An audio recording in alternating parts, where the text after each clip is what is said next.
నారాయణ సమారంభాం వ్యాసశంకర మధ్యమాం అస్మదాచార్య పర్యంతం వందే గురు పరంపరం.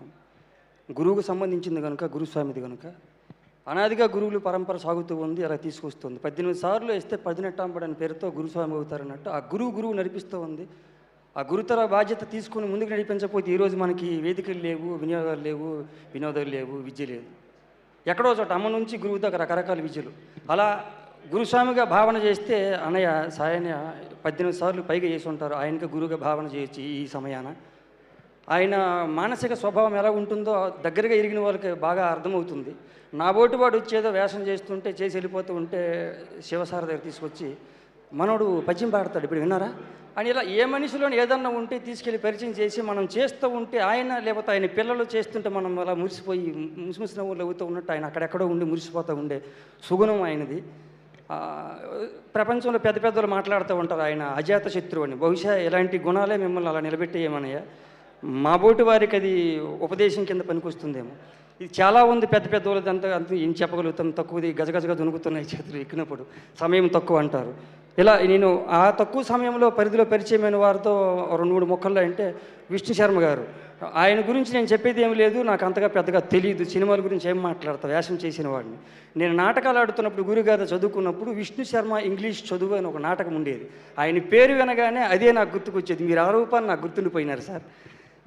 శివసారి గురించి చెప్పడానికి వస్తే చాలామంది చాలా చెప్పే ఉంటారు, నేను లేట్గా వచ్చాను.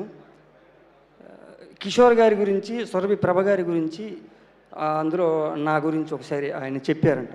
మీరు బాగా నచ్చారండి సార్కి, తదుపరి సినిమాల్లో మీకు మంచి వేషాలు రాయాలి, నేను ఒకవేళ ఈ హడావుడిలో మర్చిపోతే గుర్తుపెట్టి నాకు చెప్పండి అని శివగారు మన లక్ష్మీనాయుడు గారికి, సురేష్ గారు కోడేటర్ గారికి చెప్పారని వారు నాకు వచ్చి ప్రత్యేకంగా చెప్పారు. అవసరం లేదు వారికి, ఈ 3 పేర్లు చెప్పారంట. అది ఈ సందర్భంగా అది గుర్తొచ్చింది. మీ గురించి ఏం చెబుతారు సార్ మీరు? ఇందులో ఇది ఇలా దొర్లుతూ వెళుతూ ఉంటే ఒకరోజు అక్కడ నాకు ఇచ్చిన రూమ్ దగ్గర సెలయేరు ఇలా పారుతూ ఉంది. అలా సౌండ్ వినబడుతుంటే అక్కడికి వెళ్ళి చూసినప్పుడు సడన్గా ఒక చిన్నపాటిది వచ్చింది సార్. అప్పుడప్పుడు గుడి గోపురంకి వెళ్తుండడం అలవాటు. వెళుతున్నప్పుడు సాధారణంగా చిన్నది ఎవరైనా సాయం చేస్తే, మాట సాయమో మూట సాయమో చేస్తే థ్యాంక్స్ చెబుతాం. ఆ కార్యం ఒడ్డెక్కడానికి అది సరిపోతుంది అనుకుంటాం. అలాంటి క్రమంలో శతమానం భవతి అని దీవించే బాపనయ్య పట్ల మనం ఎంత కృతజ్ఞతగా ఉండాలి, 100 ఏళ్ళు బతకాలి కదా అనే ఆలోచన నాకు రావడానికి కారణం, వెళుతుంటే ఏమి సినిమా చేస్తున్నారండి మీరు అని అడిగేవారు పంతులు గారు అయ్యేవారు. ఈ మధ్య రవితేజ్ గారిదండి ఇరుముడి అని. చేస్తున్నారా? ఆయనకి సరే ఇది ప్రస్తుతమో అప్రస్తుతమో కాకపోతే ఎక్కువ సినిమాల్లో మేము చూసిన తర్వాత ఆయనకి వైవిధ్యమైన సినిమాలు మేము మిస్ అయిపోయామండి. మొన్న పూజా కార్యక్రమానికి వెళ్ళినప్పుడు చెబుదామనుకుని సాహసించాను, కానీ వేళ కుదరలేదని పంతులు గారని, మీకు కుదిరితే నా తరపున చెప్పండి అన్నారు. సరేనండి అన్నాను. అది నాకు గుర్తుకొచ్చి అక్కడ కూర్చున్నాను సార్. పక్కన ఇంకో పంతులు గారు అన్నారు, వారు ప్రయోగాలు చేశారు, నాకు ఆటోగ్రాఫ్ సీట్ ఎమోల్స్ లాంటిది కుదరలేదు, అందుకే మళ్ళీ యథావిధిగా జనంకి నచ్చే సినిమాల్లోకి వచ్చారు, మేబీ ఈ సినిమా కొత్తగా చూస్తున్నాం అంటున్నారు, చూద్దామని ఆ పంతులు గారు ఇంకొక ఆయనకి సమాధానం చెప్పారు. ఇవన్నీ గుర్తొచ్చి ఆ సెలయేరు దగ్గర కూర్చున్నప్పుడు సార్ గొంతు ఎంతవరకు పెగులుతుందో తెలియదు, దీనికి యతి ప్రాస భావం ఏమి తెలియదు, రాగము తెలియదు. అలా కొన్ని పదాలు జమ అయినప్పుడు ఒక ఊహాగానంతో వచ్చిన చిన్న పదం ఒకటి వెళ్ళింది. అది అనే ప్రయత్నం చేసి ముగిస్తాను సార్. వారి గురించి పెద్దలు అన్నప్పుడు ఎలా ఉంటుంది, ఎలా ఉండబోతుంది, ఏ అయ్యవారి ఆశీర్వచనం ఎలా ఫలిస్తుందో అని ఆ ఆలోచన దొంతలో పుట్టింది.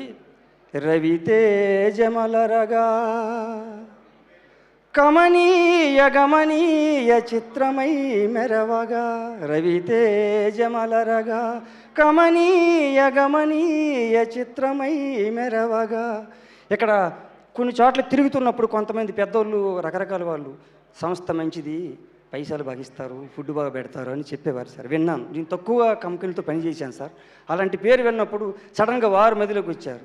కార్మిక సిరి కార్మిక సిరి కార్మిక దరి, కార్మిక సిరి కార్మిక దరి మైత్రీ నెలవుగా, కార్మిక సిరి కార్మిక దరి మైత్రీ నెలవుగా, శివ నిర్వాణ షట్కమై మెరవగా, ఇలగా ఇలగా ఎలాగా ఇలాగా రవితేజమలరగా. ఏ అయ్యవారి ఆశీర్వచనం ఫలించింది అన్నయ్య మీ పట్ల? పెద్ద హిట్ కొట్టారంటున్నారు. ఎక్కడేదో ఇక్కడ ఉడ్లు అంటారు, ఎవరో రీల్స్లో పంపిస్తూ ఉంటే పూణేలో ఎక్కడో ఇంత గుట్టలు గుట్టలుగా పేపర్లు పడి ఉన్నాయి సార్. చిరంజీవి గారి సినిమా, బాలకృష్ణ గారి సినిమా చూసి అలాంటి గుట్టలు చూశాను తప్పితే నాకు మిగతా ఏం తెలియదు సార్. ఇంత గుట్టలు పడి వీడియో పంపారు రవిశారద సినిమా అని. అంటే అంతగా వెళ్ళిపోయింది సార్ అయ్యప్ప ఇరుముడి. ఇటువైపు అటువైపు రెండు వైపులు ముడేసి కుట్టింది. ఈ వేదికలో ఇలా పాలు పంచుకునే భాగ్యం నాకు కలిగింది.